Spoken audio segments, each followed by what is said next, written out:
क्या नाम है आपका? मेरा नाम जयशंकर प्रसाद है। जी।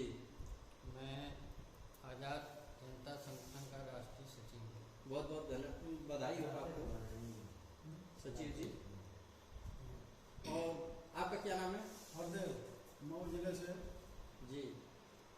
नदी सचिव। अच्छा, जिला सचिव है आप भी। तो आज आप लोग इकट्ठा हुए हैं, आप लोग को भी हम देख लिए हैं तो सोचे हैं कि आप लोग से भी ले लें इंटरव्यू कि भाई इतने जनता के बीच में आप लोग भी दिखाई दिए हैं, तो सोचे हैं कि दो बात आप लोग से भी कह लें। धन्यवाद है आपका। बहुत बहुत धन्यवाद। तो किस लिए यहाँ उपस्थित हुए हैं आप लोग? एक्चुअली आज बाबा साहब का 133वां जन्मदिन है जी। हम लोग बाबा साहब का जयंती मनाने के लिए यहाँ पर उपस्थित थे। जी। तो बाबा साहब के बारे में कुछ बताएं। क्या बाबा साहब के बारे में क्या कहना चाहते हैं आप? देखिए, बाबा साहब के बारे में कहना क्या है, बाबा साहब के बारे में कौन नहीं जानता है। जी। एक बच्चे से लगाए और एक बुजुर्ग तक बाबा साहब के बारे में किसी को बताना नहीं है। जी। चाहे वो हमारा देश हो या विदेश हो। जी। हमारे देश में तो बाबा साहब को बहुत उपेक्षित दिलों से लोग देखते हैं। जी। आप विदेशों में चले जाइए, बाबा साहब क्या हैं जी। आपको पता चलेगा। तो बाबा साहब का आज जन्मदिन है, तो आप लोग को कैसा लग रहा है? बहुत अच्छा लग रहा है। वो हमारे भगवान हैं। तो बाबा साहब जो कार्य कर गए हैं, आप लोग को कैसा महसूस होता है? बाबा साहब का कार्य हम लोगों के लिए, मैं अपने लिए बता रहा हूँ कि एक जैसे कि भगवान देवी देवता से बढ़ कर के है। हम उनके संविधान को अपना भगवान मानते हैं। जी। हरदेव जी, आप क्या कहना चाहते हैं बाबा साहब को लेकर के? बाबा साहब की जयंती मनाते हैं। बाबा साहब का बहुत पूर्वजों से चलते आ रहा है। उनके नीति और धर्म से जी। हम लोग काम करते हैं। उनकी खुशियाँ मनाते हैं। 14 अप्रैल का 133वां दिन जी मना रहे हैं। जी। तो कैसा लग रहा है आज का दिन? कैसा लग रहा है? बहुत अच्छा लग रहा है। बहुत बढ़िया लग रहा है। गली गली में, हर एक जगह, हर एक हर गांव में शोरगुल हो रहा है। हर सब लोग मना रहे हैं। जी। और कुछ आगे बताएं कि कैसा बाबा साहब को लेकर के चलते हैं, कैसे आप लोग कार्य करते हैं? देखिए, हम लोगों को बाबा साहब के विचारों पे चलना है, बाबा साहब के संविधान को मानना है। एक्चुअली जो कुछ हमें मिला है बाबा साहब के बदौलत मिला है, बाबा साहब के कलम से मिला है। जी। एक्चुअली आज नतीजा यहाँ तक पहुँचा है कि हमारा जो देश है, हमारे देश के जो प्रधानमंत्री हैं, जी, मुख्यमंत्री हैं, ये बाबा साहब के संविधान को मिटा, हर जगह हर देश में बाबा साहब को जयंती मनाया जा रहा है। उनका मान सम्मान बढ़ाया जा रहा है कि बाबा साहब हमारे देश के लिए बहुत कुछ कर गए। देखिए, मानना अलग चीज़ है, जानना अलग चीज़ है। मानने और जानने में फ़र्क होता है। दिखावे के लिए हम कुछ भी कर सकते हैं कि बाबा साहब भी हमारे हैं, बाबा साहब हमारे देश के बहुत बड़े विद्वान थे, लेकिन दिल से मानना और उनके, हम बाबा साहब के संविधान को ही नहीं मान रहे हैं तो हम कहाँ बाबा साहब को मान रहे हैं? सरकार देखिए, जो इस समय सरकार चल रही है, जी जी, इसके बारे में क्या कहना चाहते हैं? सरकार जो चल रही है ये तो अपनी रोटी सेक रही है, अपना एक व्यवस्था देख रही है कि हम ही जैसे पहले लोग राजा हुआ करते थे, तो आज वो व्यवस्था ला कर रख दिए हैं कि लोगों को देवी देवताओं में, पूजा पाठ में उलझा करके और अपने राजनीति की रोटी सेक रहे हैं। लोगों को ये कहते हैं कि आप पूजा पाठ करिए और हमको वोट दीजिए, आपका भगवान भला करेगा और आप हमारे भला करेंगे।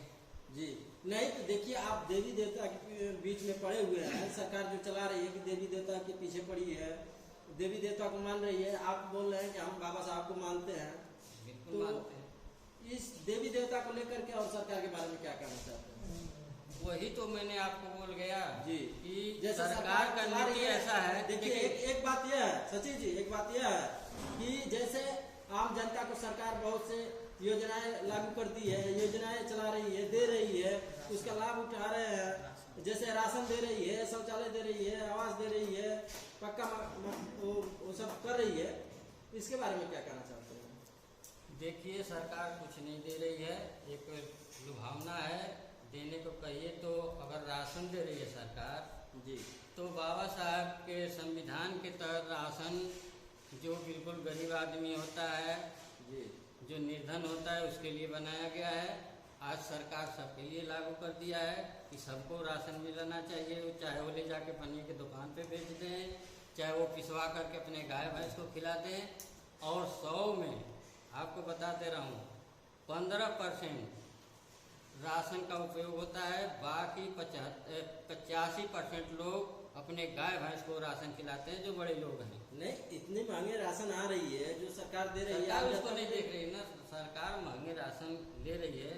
ये भी तो आप बताइए कि वो महंगे 2 रुपये किलो का हमें दे रही है और 25 रुपये किलो का लेके हमें दे रही है। क्यों तो दे रही है? सरकार क्या सरकार को तो किसके घाटा पीछे? है, सरकार को तो घाटा है कि जो सरकार क्यों घाटा सह रही है हम लोगों के पीछे? आम जनता के पीछे न ओसा रही है, आम जनता को हम इतना ऐसी बात नहीं है, ये लोगों को गुमराह करने का वो है, ठीक है ना। सरकार इतना वो नहीं है कि आप पे हम पे GST लगा करके और वो जो 25 रुपए का गेहूँ हमें 3 रुपए में दे रही है, 2 रुपए में दे रही है। आखिर इसके पीछे क्या राज है? नहीं, आप वो गरीब जनता को दे रही है ना, गरीब जनता को नहीं दे रही है, वही तो दिक्कत है ना। गरीब गरीब जनता सबको पा ही लगा नहीं रही है। और गरीब जनता का अगर सबका साथ सबका विकास। देखिए एक बात बता दूं, गरीब आदमी के घर अगर 5 व्यक्ति हैं, 5 यूनिट है, तो शायद ये लगा लीजिए कि कुछ लोगों का तो पूरा ही नाम कट गया है, जिसका है उसमें भी 2-3 लोगों का नाम कट गया है।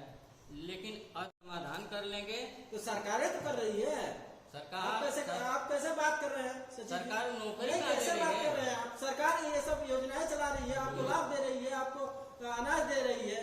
योजना देखिए, केवल योजना कॉपी और किताब पे चल रही है, सड़क पे नहीं की योजना चल रही है, ठीक ना। योजना बैठे बैठे केवल मुंह से चल रहा है कि ये योजना चल रहा है। कहीं योजना दिखाई दे तो आप मेरे को बता दीजिएगा क्यों नहीं कि दिखाई दे सरकार रहा? ने ये काम करके दे दिया है। क्यों नहीं दिखाई दे रहा है? बता दीजिए कहाँ दिखाई दे रहा है। देखिए गरीबों को राशन दे रही है, शौचालय दे रही है, आवास दे रही है, गैस सिलेंडर फ्री दे रही है। ये बताइए गरीबों के लिए क्या दे रही है वो? मुफ्त इलाज करवा रही है आयुष्मान कार्ड से। जिस समय 300 रुपये का गैस सिलेंडर था, उस समय हमारे यही सरकार जो है कि धरना प्रदर्शन पे उतरी थी, रोड पे उतरी थी और नारे लगा रही थी उस समय कि भाई गैस सिलेंडर महंगा है, डीजल महंगा है, पेट्रोल महंगा है। आज आप बता दीजिए कि डीजल कितना है, पेट्रोल कितना है, गैस सिलेंडर कितने का है? नहीं, सरकार तो चला रही है ना, सरकार तो इतनी महंगाई दे रही है सरकार ना, कैसे बढ़ा रही है? दिवाली और होली पे मुफ्त सिलेंडर दे रही है। अरे भैया सर, अब क्या दे सरकार? राशन भी दे रही है, आयुष्मान कार्ड से भी। सरकार देखिए आपको पहले ही मैं बता दिया, ये राशन और ये हमें अब क्या चाहिए बताइए? 5 तो किलो सरकार- आटा चावल नहीं चाहिए, हमें रोजी रोटी चाहिए। सरकार हमें बेवकूफ़ बनाने का काम कर रही है, बस हमें रोजी रोटी देना, गरीब घर के लड़के इतना हमें रोजी रोटी दे। गरीब घर के लड़के पढ़ करके रोडों नौकरी पे मिल घूम रहा रहे है हैं। ना, नहीं हरदेव जी भी बोल रहे हैं, हरदेव जी अपना बात कहें। एक बात बताइए कि गरीब घर के लड़के 4-6 हैं तो उन लोगों को नौकरी नहीं मिल रहा है, कोई सुविधा नहीं मिल रहा है। अब ये बताइए कि BA-BSc कर करके घर बैठ रहे हैं। सरकार तो बहुत से रोजगार दिया है, हाँ? कि रोजगार खोल करके बैठ जाइए। कौन सा रोजगार हो गया? पकौड़ा बेचें, चाय बेचें, कुछ भी कर सकते हैं। वही तो सरकार कह रही है कि आप पकौड़ा बेचिए, चाय बेचिए, बाकी नौकरी नहीं है आपके लिए, इसलिए क्यों नहीं, कि नौकरियां भी निकाल रही है। जितनी पुलिस कंपनी भर्ती, है लेखपाल, बोलिए। सफाई कर्मी, बैंक सफाई कर्मी, ये सब निकाल ही रही है।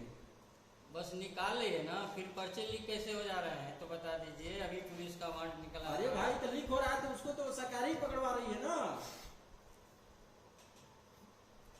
सर अब वो सरकार जो लीक करने वाले हैं, जो पर्चा लीक कर रहे हैं, तो उसको सरकार ही तो पकड़वा रही है। सरकार को कैसे कह सकते हैं? सरकार अगर लीक करवाती तो वो सब फिर से वो एग्जाम करा रही है। अगर सरकार पकड़वाई है, सरकार पकड़वा रही है तो फिर जो से ऐसे घिनौने काम कर रहे हैं उनको सजा क्यों नहीं मिल रहा है? जो पर्चा लीक कर रहे हैं, ऐसे घिनौने काम कर रहे हैं, उनको सजा क्यों नहीं हो रहा है? सरकार तो ठीक है पकड़वा रही, कहाँ पकड़वा रही है? किसको सजा हुआ है इस बार? क्यों नहीं? किसको सजा हुआ है? बहुत से लोगों को पकड़वाई है। नाम बता दीजिए ना कि पर्चा लीक होने में इतने व्यक्तियों का नाम था और इन लोगों को सजा हुआ है। 30 से 35 व्यक्ति पहले तीसरे या चौथे दिन पकड़े गए। कैसे कर भी नहीं है।